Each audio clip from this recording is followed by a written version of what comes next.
tea or coffee, and we'll meet back here in 15 minutes.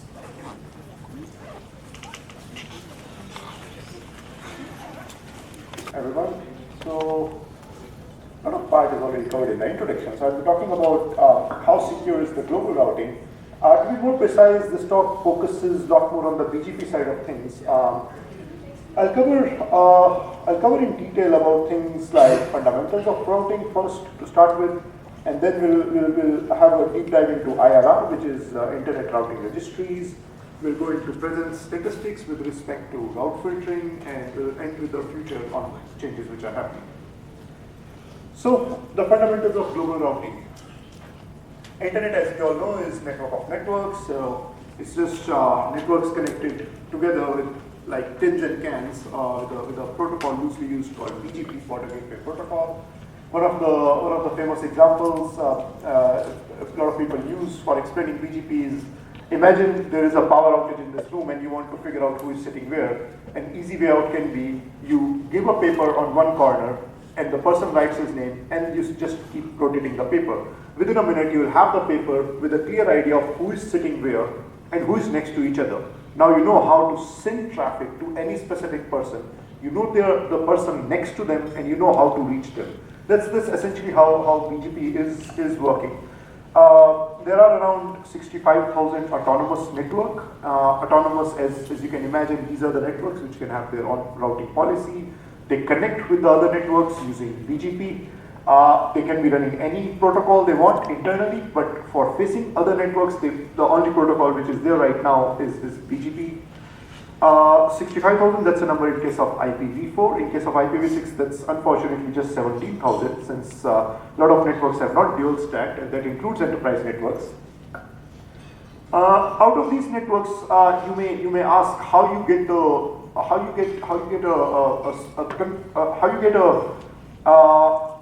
reachability confirmation with respect to reaching any networks in the world. How you have the assurance to reach any network in the world. That's from roughly from around 15 networks which are called, that's a quite abused term, tier 1 network. Technically these are the transit-free networks. So what that means is there are 15 networks in the world. Essentially every other network in the world is their customer. It may be their direct customer or an indirect customer or customer of one of their peers. So that's the transit-free network. You can find, if you're curious, you can find the name of these networks on Wikipedia. That's usually a reasonable list. These tier 1 networks peer with each other and they exchange traffic. That peering may or may not be a settlement-free peering. And just to put a few names, networks like NTT, Telia, from India it's Tata Communications, AT&T, Verizon. These are the transit-free networks. Tata actually wasn't a transit-free. It bought an organization called Teleglobe, which used to be a transit-free ASN, and that's how they become the transit-free network.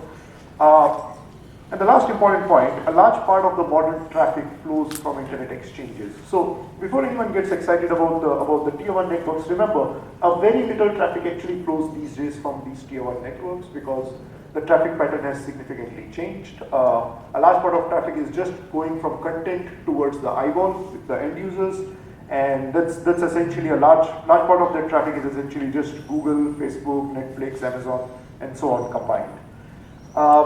One of the statistics suggests that out of these 65,000 ASNs, only top 20 carry almost like 90% of the traffic.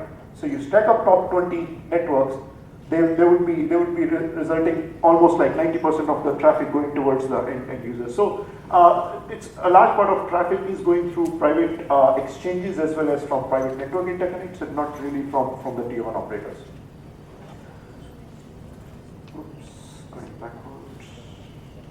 So as I said, it's just you have different networks. You may run any protocol internally. You may run OSPF, ISIS, whatever works for you, or even static routing.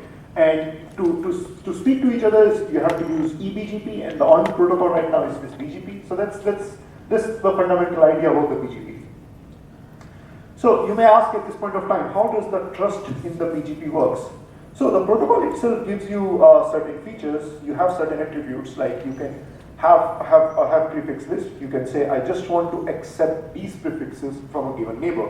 If you're connecting to a network which has a prefix allocation, say a /24 from Equinix, you can say, I will just accept this /24 and I'll reject everything else. I will not accept anything else.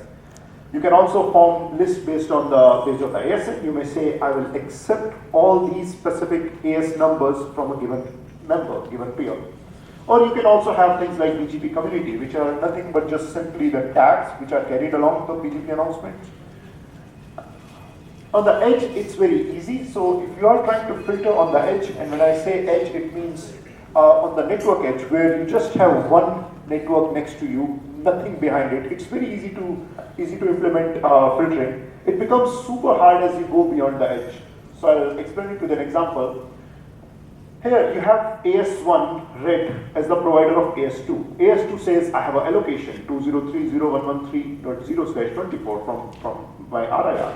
I want to announce it.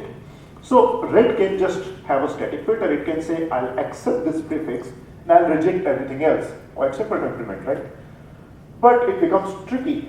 Assume that AS2 just added another ASN in the downstream of it. Now AS2 has to accept this prefix and AS1 has to accept both prefixes. So as you grow along the chain, it becomes very complicated on what you should accept and what you should not accept. And that is what forms that is what forms this thing as a tins and cans somehow just working together. So how far the AS length can be? As per the data from Mr. Jeff Houston from Equinix, his research shows that average AS path length can be as long as 5.7 times. So once you are 5.7 times networks away from the other network, it's very hard to determine what to filter and what not to filter. If I'm sitting here in Kolkata and I know a network from Kolkata and I'm just peering with them, I know what are their prefixes. I can just ask them and I can filter them. But what happens is I'm sitting next to the upstream provider, next to their upstream provider, and so on, somewhere up that chain, and it becomes very tricky to determine what the filter is. So to partially solve this problem at the internet scale, the old age thing which is called IRR is there. It's called Internet Routing Registry. So Internet Routing Registries, they are based on... I had a quick question on the first slide. You said about 90% of the traffic is carried by 20 networks. Are they like eyeball traffic? Is it like eyeball networks or is it like backhaul networks? What is it? Yeah, I meant to say 20%. So top 20 content networks result for 90% of the eyeball traffic. Okay, 20 content networks. Yeah. So imagine the traffic going towards the customers of Indian telcos like Airtel or Jio or Spectranet.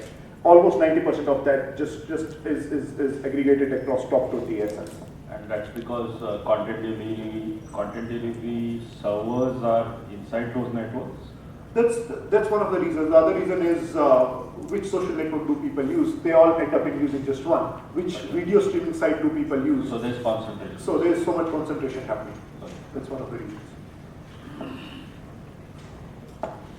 So going ahead, now comes the part of IRR, which is Internet Routing Registry, that is supposed to solve this problem where you can filter people who are away from you and have much better security. So IRR, they are just the public registers. What they do is, these are like open public registers where you say, I want to do this, and then you do that. So anyone can go and validate against that public register whether what you are doing actually matches that or not. So they use something called RPSL, which is Routing Policy Specific Language. You create route objects and you create ASX using RPSL. I'll come with the example of route object. Here's a route object. So it's one of the prefixes we use in our organization.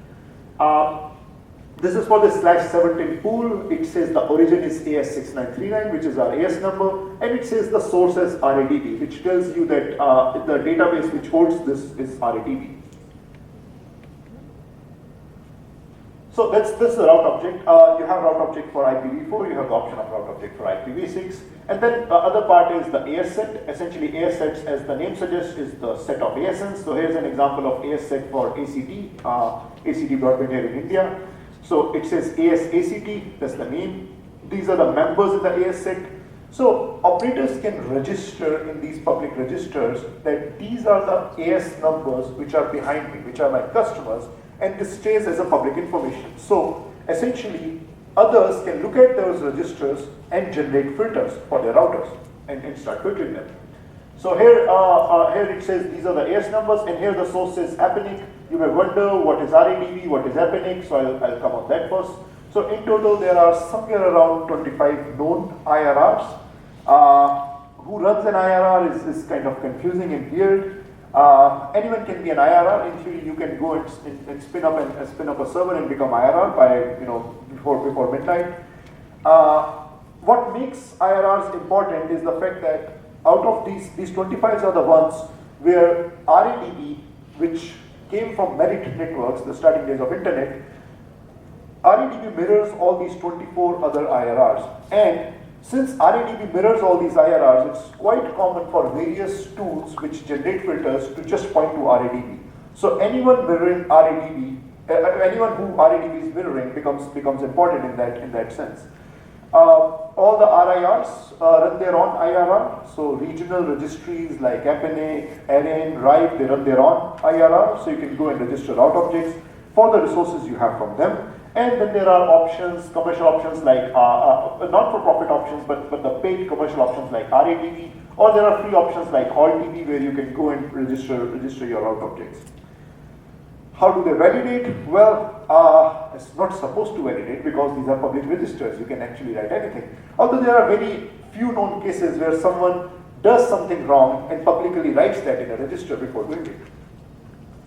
So they all use an open source, most of them use publicly known open source software called IRRD, that's there on GitHub. It's really old software, and the fun fact about it, it does not even use a database for storing the records. It's just plain text file. It's that old and ugly. The new version is up now, as of now, which is version 4, but it's still in early phases. So when you query RADB, it's quite popular and common to query RADB instead of a direct IRR, because you may not know where the resource belongs to. So here's an IP of Bharti Airtel. I'm querying RADB. It gives me the route object. It says here's the route object for this /24. The origin here is 9498. So you are supposed to receive this route. You're supposed to see the origination happening from 9498, and it says source is happening. We queried RADB, it says the source happening because it's mirroring that. So we have the database in place, we have the fundamental options of filtering in place. Next comes other tools. How do you generate filters? So there are some interesting tools. As of now, the popular one remains BGP-Q3. It's an open source tool which can be used for generating filters based on IRR. So you can point BGP-Q3 to a AS number or AS set or even a given AS path, and it will generate the required filters. It supports the syntax for Cisco and Juniper out of the box. It also supports option of putting any custom syntax. So you can define in the tool what syntax, what output you want in the syntax, and it will give you that output. So that pretty much supports literally anything. It also includes JSON output, which is great if you want to integrate it with any internal softwares. It supports the option for generating AS path filters that's based on the route object. So you may that's based on the AS set. So you may define an AS set. It will generate the AS path based filter, and it also supports IPv6, which is great. Now the last part is very important. It only supports generating of filters. It does not support pushing these filters, and that's what makes it very tedious. Since once you generate filters, essentially you will run this kind of a tool on a Linux server. How would you push it on your routers? And you may have lots and lots of routers. How would you go and push it, and how would you do it at a regular scale, if not more than, in more than 24 hours, because things keep on changing. You may have a customer who may have added another customer somewhere, so you must make sure that you update the prefix list over there. So these tools are good for generating filters, but they are not very good in terms of pushing, because you need your own mechanism to push the required config. Here's an example of it in action. I just queried one of the ASN I used for test and R&D purposes. I put BGP-Q3-L for the list name, the AS number, and -6. This is just a single AS, nothing behind it. It gives me all the prefixes which are registered in the IRR for that. It gives me, this is the Cisco-like config, which I can just go and push it in my Cisco device and generate the filter. For anyone interested in Juniper, here's the Juniper config using -J option. What it is doing in the backend is essentially, it's just querying RADB. By default, almost all the open source tools for the route filtering point to RADB. One can use other options. There are other options like entity runs its own IRR, so one can point to entity. They are known for mirroring other databases. Equinix, as I learned recently, also mirrors RADB, but then Equinix does not mirror anything else. So what if you are trying to generate filter for anyone outside of Asian region, for someone like, say, Google, who might be having IP addresses from America?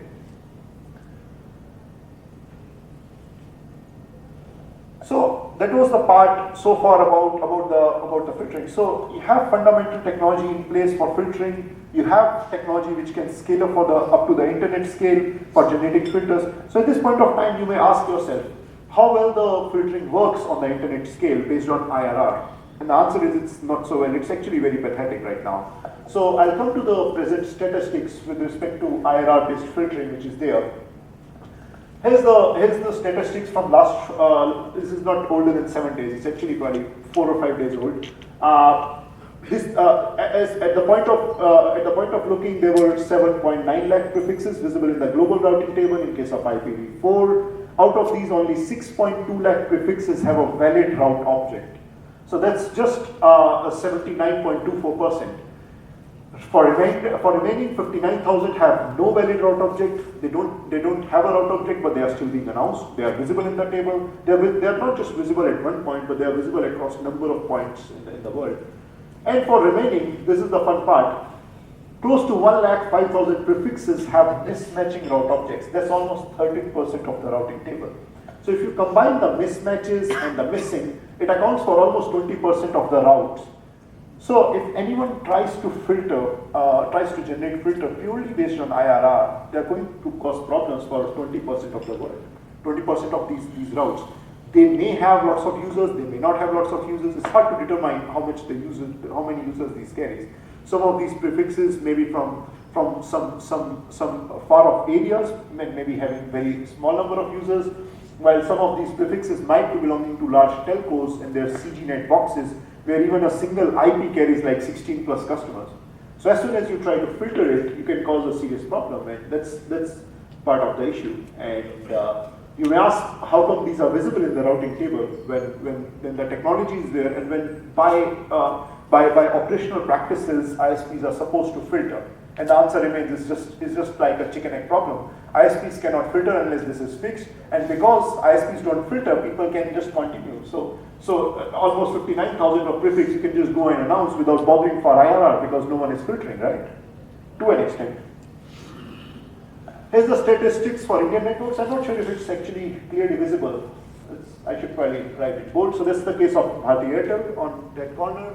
That's like 1.7% are the prefixes which are missing route object, and then 7.5% is the mismatch.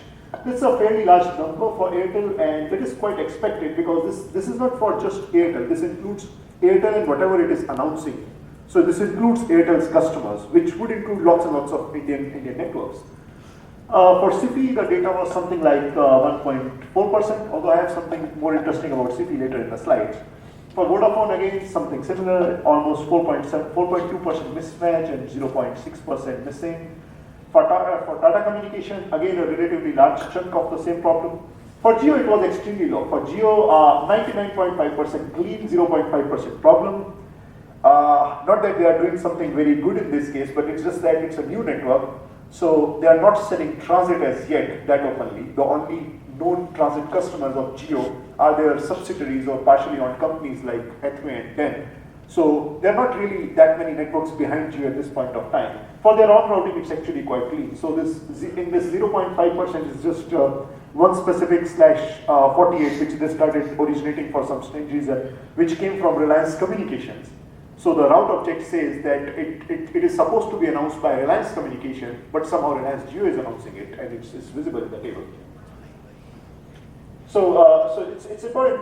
The size of network and how old it is, you will find more. So you can imagine City having relatively less downstreams, which is why probably it's slightly more clean. Tata and Airtel having large chunk of downstream customers. So that gives you an idea that the downstreams actually have issue where lots of Indian networks are also part of this problem, where they are originating prefixes and they are not actually creating route objects.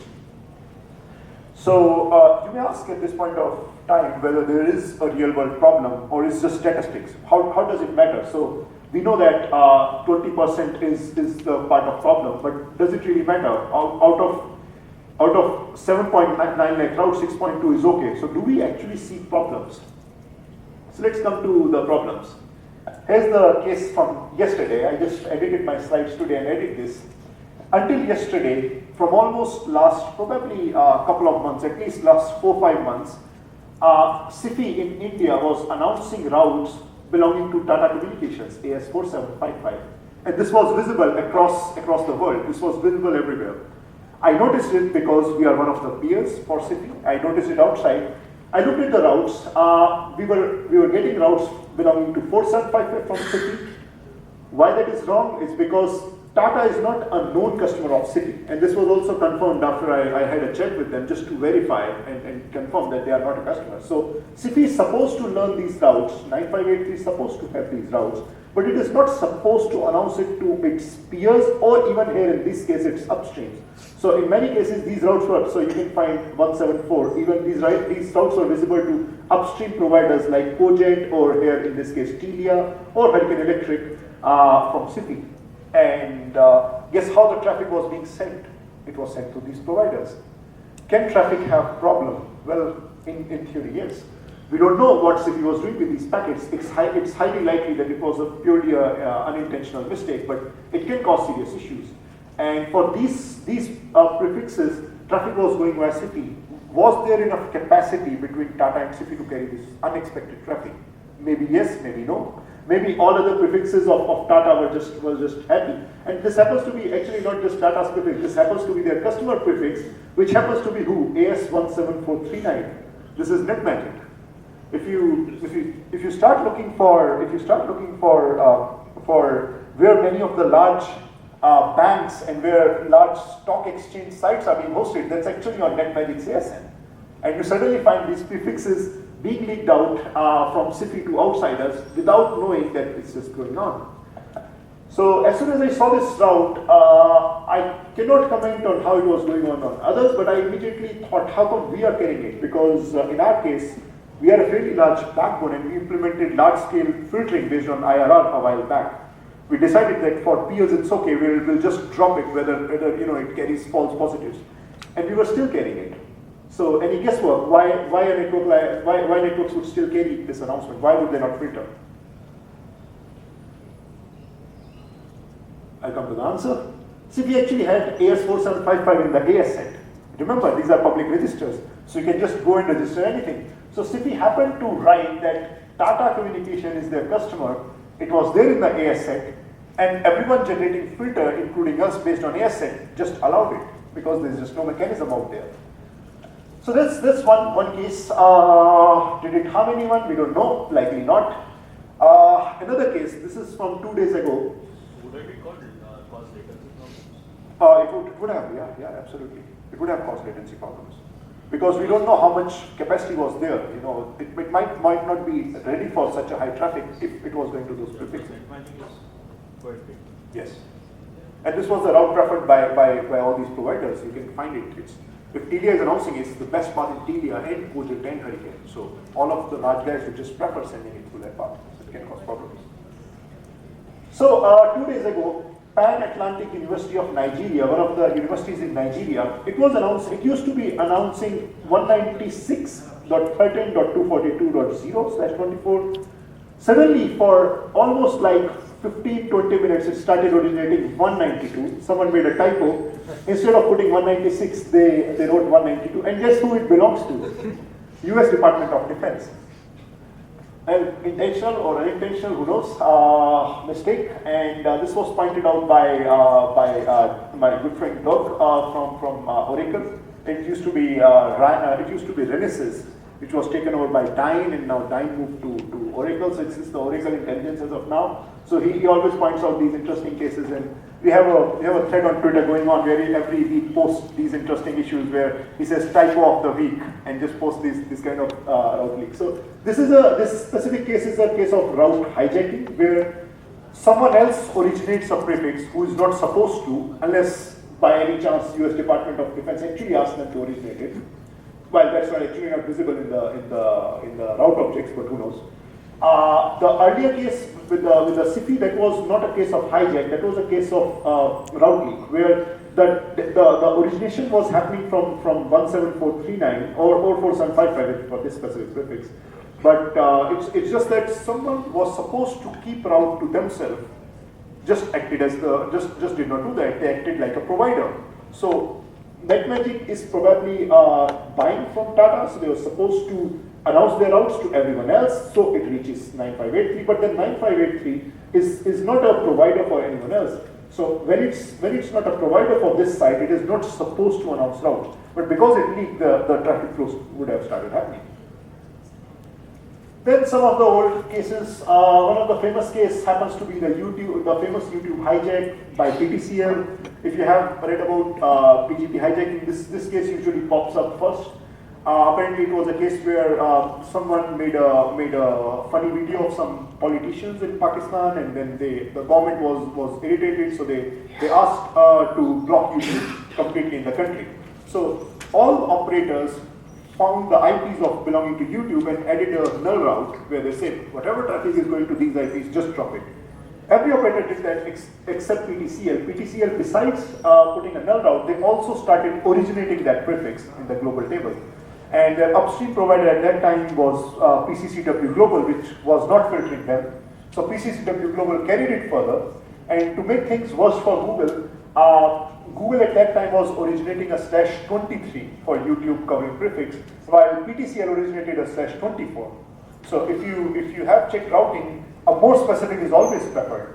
So even though a network like Google would go and peer with many networks in Europe, US, and so on, as soon as you have a more specific coming up, it does not matter. Now, AS path length does not matter. Even for a long AS path length, all those networks started sending traffic. So it did not cause outage just in Pakistan, it also caused outage for YouTube across US, across Europe. It was visible for a very long time. There was a long discussion on Nano winning this back then when people started noticing it and started screaming about it. You have a question? No, I have a comment. Sure, please.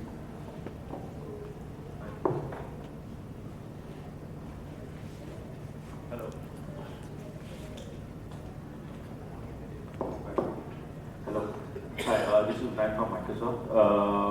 There was a very interesting case actually I read. I was just looking for it, where there was cryptocurrency stealing as well. Oh, that's it. Yeah. So payment systems, and I think that they rerouted traffic of Amazon Yes. to Amazon, and it was the case of Amazon Route 53. So I think it was the Bitcoin related company was using Amazon Route 53 for its DNS. Someone leaked those prefixes, specifics of those, and there were multiple networks. And full disclaimer, I work for one of that network which carried the prefix, unfortunately. And after that, we worked really hard to make sure that we don't have that problem. Yeah, so I think it has gone from a mistake kind of issue to actually really criminal attacks very fast. That's true. And that's one of the reasons why I did not start my talk with these slides, because if I start with this slide, you may just say network operators are idiots, why don't we just filter? The problem is if you start filtering, what happens to that 20%? For remaining 20%, it may have hospitals, it may have, and actually this is the case, most of the government agencies have this problem. So it may have a lot of government agencies, a lot of other critical infrastructure which you will just start blackballing if you start aggressive filtering based on IRR. So the other case related to India was the Google route leak by Airtel. This was the case where Hathway, which is now with Jio, but earlier when it was an independent company, it was peering with Google. So they were learning Google's route. They were supposed to have learned in the peering. had to accidentally leak Google's routes to its upstream Airtel. Airtel was not filtering them. Airtel further leaked it to its upstream, and they were not filtering Airtel. When you think about filtering, there is a high chance if filtering is happening on the edge, it is. But once it goes beyond the edge, there is a high chance that no one would be filtering near to the core. So if a network like Airtel carries a prefix, if they accept a leak, there is a high probability that it will be carried across the world because people won't be filtering them. Why? Because they carry a large number of prefixes. They have something like 10,000 plus prefixes, and out of it, 7.5% has issues. So how can you filter them? It's very hard to filter. So Airtel carried it further, and now in this specific case, traffic did came, a large part of traffic came from that path, which was not expected. So because this was an unplanned part, a large part of traffic came and immediately choked, and it caused problems for Google and everyone else who was pairing with Google at that time. To make things worse, they actually leaked it to Airtel, and Airtel announced it to Nixie. There is no filtering happening at Nixie, which is National Internet Exchange of India. So Nixie route servers had that, and everyone used to had a higher local preference towards Nixie route server. So all the networks who were connected at Nixie directly or indirectly were impacted, which was a very large part of the Indian internet. The targeted payment system attack, we just discussed that. There was a large European route leak which was sending traffic through China Telecom. Oracle covered that in detail. God knows whether intentional or unintentional, but then this is the problem. So this is the idea which these slides is giving is that it's not just a case of statistics. It's a real problem when BGP hijacks and BGP route leaks are actually impacting. They are actually service impacting. So why this happens, you may ask. Well, the challenges with respect to IRR-based filtering, it's really old and it's not easy to integrate it with routers. There is no feature in a router where you can go and enable IRR as an option and just start filtering. If you want to do an IRR-based filtering, well, go and set up a Linux server, write some script which generates filters, then make sure that that server contacts your routers and updates those filters, and then as soon as you're trying to do that, you'll get into other issues like, for instance, tools like BGP Q3, which would, for Cisco, will just start with the no prefix list to start with. So think about this. It's saying no prefix list to delete the prefixes and then add the prefix list. Can you do this in production with a large network who has thousands of prefixes? You cannot afford to remove the prefix list and add it again. You'll cause serious problems. So IRR is really hard in terms of operational practices. We set up IRR-based filtering in last 1 year, and as we are doing, we started with small set of prefixes, and for us it was hard because for us, we interconnected over 7,000 networks. So in total, we have 25,000 plus BGP sessions. And how we started was, we started looking at the small peers who would announce us very few prefixes who are sitting on the edge. We started filtering them. Then we went further, and so on. So at this point of time, we are somewhere in the range of 3,000 to 4,000 prefixes. So anyone announcing us less than that, we filter them. Beyond that, it again becomes hard because beyond that, you cannot be sure on what you are filtering. You might be filtering a lot of false positives and can cause issues. IRR by design are logbooks. Whatever goes in there, it stays in there. It's a popular joke in operational domain where if you want to see to whom an IP belongs to, just go and query RADB. You will find all the route objects belonging to all the networks who previously hold it. Because no one has an incentive to delete and route object. It just stays in there in the registries. There is no incentive for smaller networks, and as I said, it becomes a chicken egg problem. Once you have the situation where networks route the traffic, well, why not? Why even bother? Why have your teams to bother about maintaining IRR? And the software speaking to the routers and pushing config is not common across smaller networks. It's getting common across larger networks, but with smaller networks, it's still very much old system where someone would just go and log in a router, just issue a command, and you will have things like the case of the Nigerian university, which we just saw, where someone just probably wrote an IP on a different router or somewhere else in a prefix list and accidentally wrote 2 instead of 6. So that's broadly the problem with IRR, and I hope by this time I would have convinced you that the system is probably not that good. So there are things which are happening to fix some of this problem for future. So some of the recent developments, there are folks who are filtering, Hurricane Electric of course, we are filtering right now based on IRR, that's for our peers. We filter our customers based on a different strategy. It's IRR plus a mix of other things, including things like if a customer is setting up a session with us and they provide us prefixes, we accept that. Even if there is no valid route object. Why would we do that? Because most of customers are multi-home. If we don't do that, essentially their routes anyway would be visible through someone else, and that causes a problem. Directly filtering customer has an impact on business, but if you filter peers, the smaller peers, and continue to large, it becomes more easier to get this large scale problem fixed where everyone is a culprit. Other exchange, BharatIX, that's one of the exchange where I'm contributing. That's an open exchange running out in Mumbai, GPX. BharatIX is filtering based on IRR and RPKI. Anyone who does not complies with IRR or RPKI, we just reject the routes. How we can afford to do that? Because it's a new exchange, it's a relatively small setup. We make sure we ask all of the members that they have clean entries. If they don't have clean entries, we keep on bugging them, but that's about it. We never allow their prefixes to go beyond the route server. Route server just rejects them. Google, they announced that they are starting soon, and this is a really exciting development because Google has a very high amount of traffic. As I was saying, in the top 20 ASNs, Google of course is one of them. And as soon as someone like Google comes and says, we are going to filter based on IRR and very likely RPKI as well, then there is a high incentive for all the operators to fix it because all the smaller operators have lots of traffic with Google. So there is a high incentive. Although Google did announce in Nov13-1615 that they will do it by September. It hasn't happened so far, but I'm sure probably it would be happening in the next couple of months. AT&T, they, as per their announcement on NANOG mailing list back in 2008, they started filtering based on RPKI. This was very adventurous for a large-scale network like AT&T, where they said anything with RPKI invalids, we are going to drop, and we are just not going to accept it. Same thing for CCOM. Again, these networks are filtering their peers, not the customers. You usually would start with peer and would target to reach filtering your customers as well at some point.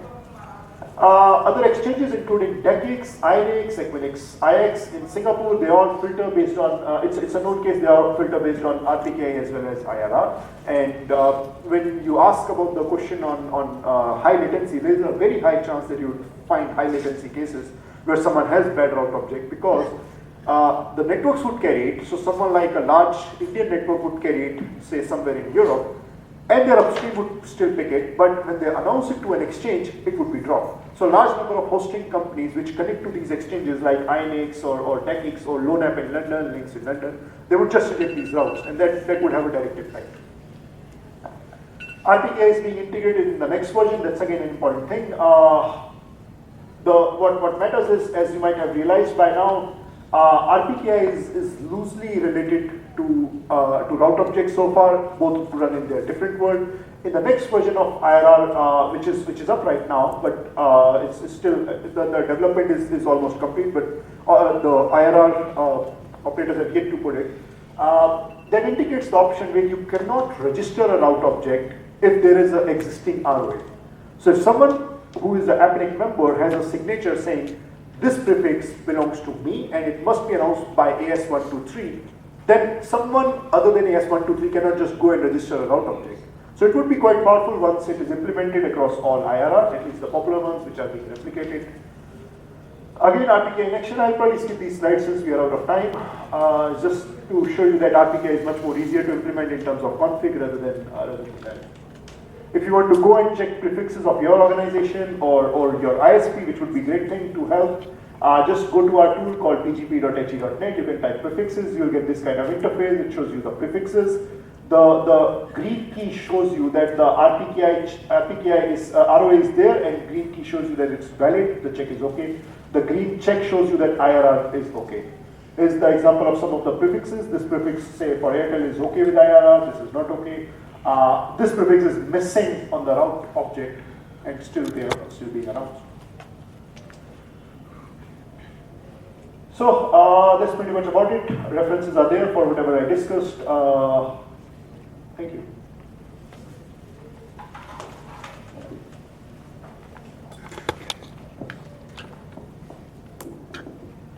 Okay, so that works. Yeah, so the managed project kind of landed on RPKI as opposed to IRR because of the problems that you pointed out. So do you, as a we have a plan to move to RPKI? Or? You mean our network? Yeah. We do have a plan, but we don't have a timeline in place as yet. But yes, we very much want to filter. We on the other side, we have already signed prefixes which we originate. As part of practice, what I am working on these days is I'm looking at our downstreams, which is a large number of customers where there are prefixes which are being announced to us, and we are getting them, and they have mismatches. We are trying to bug them and ask them to fix it. But remember, it remains an issue because in many cases, those are not direct downstream. They are somewhere down the chain. It's hard to reach them. Okay, so you consider RPKI to be a valid next step? With respect to route hijacks, I'm sorry? I consider RPKI as the next good thing with respect to route hijacks. Again, remember, it's not really helping in case of route leaks. You can still have route leaks happening in a perfectly deployed RPKI world where everyone has signed resources and everyone is validated. You can still have the route leaks going in. Okay.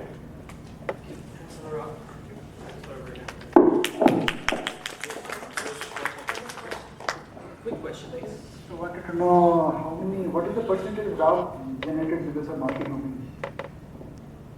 I have to check. I haven't seen, but Global context, have to try it. It's a really interesting thing. But since the global table is there, it's visible. So I think the accuracy may not be that good, but still one can find with maybe 90% plus accuracy on how many routes are with multi-homed and how many routes are just single home.